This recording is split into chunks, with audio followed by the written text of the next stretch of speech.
తిరుపతి ఘటనలో క్షతగాత్రుల పరామర్శకు వెళ్లిన జగన్ అక్కడ అహంకార దర్పాన్ని ప్రదర్శించారని మంత్రి ఆనం రామనారాయణ రెడ్డి మండిపడ్డారు. తన పార్టీ నాయకులు కార్యకర్తలతో ఐసీయూలోకి వెళ్లి బీభత్సం సృష్టించారని మండిపడ్డారు. వైసీపీ నాయకులు క్షతగాత్రుల వద్దకు వెళ్లి ప్రభుత్వం చంద్రబాబుపై ఆరోపణలు చేయమని కవర్లిచ్చారని ఆగ్రహం వ్యక్తం చేశారు. క్షతగాత్రులు బాధలో ఉంటే ఈ విధంగా చేయడం సిగ్గుచేటన్నారు.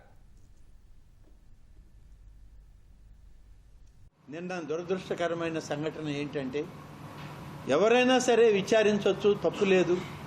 ప్రతిపక్ష స్థాయిని కూడా కోల్పోయినటువంటి జగన్మోహన్ రెడ్డి ఆయన పర్యటనకు రావడం జరిగింది.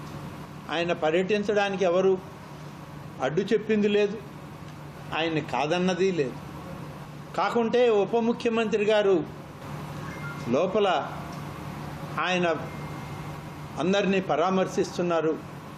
ఒక 10-15 నిమిషాలు మీరు ఆగండి, ఆయన పూర్తయి బయటకు వస్తారు, మీరు వెళ్ళి పరామర్శించవచ్చు అని మాత్రమే అధికారులు సలహా ఇచ్చారు.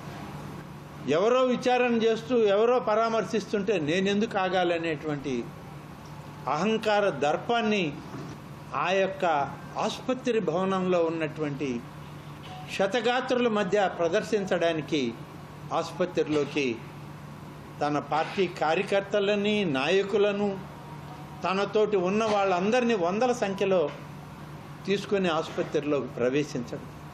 మీరు వచ్చిందే ఆలస్యం, లేటుగా వచ్చారు, అయినా కూడా అధికారులు మీకు సహకరిస్తున్నారు. మీరు చేసింది ఏంటి అక్కడ? మీ అనుచరులు పేషెంట్లకు పెట్టిన సెలైన్ బాటిల్స్ కూడా తీసివేసే పరిస్థితి, స్టాండ్లు కూడా నెట్టేసే పరిస్థితి. ఇదా మీరు చేయాల్సినటువంటిది?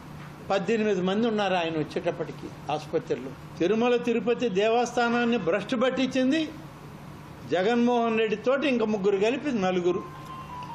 ఆ 4 నిన్న జగన్మోహన్ రెడ్డి కొద్ది నిమిషాల్లో ముందుకు లోపలికి వస్తున్నాడు అన్నప్పుడు ఒక వ్యక్తి పోయి 18 మందికి 18 కవర్లు ఇచ్చాడు.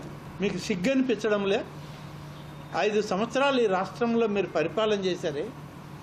ఒక సంఘటన జరిగితే పేషెంట్లు ఒక పక్క బాధల్లో ఉంటే పరామర్శకు పోయి మా నాయకుడు వస్తున్నాడు, ప్రభుత్వం పైన, ముఖ్యమంత్రి పైన మీరు అసత్యాలు, ఆరోపణలు చేయండి అని చెప్పి కవర్లు ఇచ్చొస్తారా? నీచ స్థితికి దిగజారావని చెప్పడానికి ఇది ఒక నిదర్శనం. ఏమి జీవితాలయ్యా మీ! ఈ సమాజంలో, ఈ మానవ సమాజంలో ఉండదగ్గ వాళ్ళ మీరు?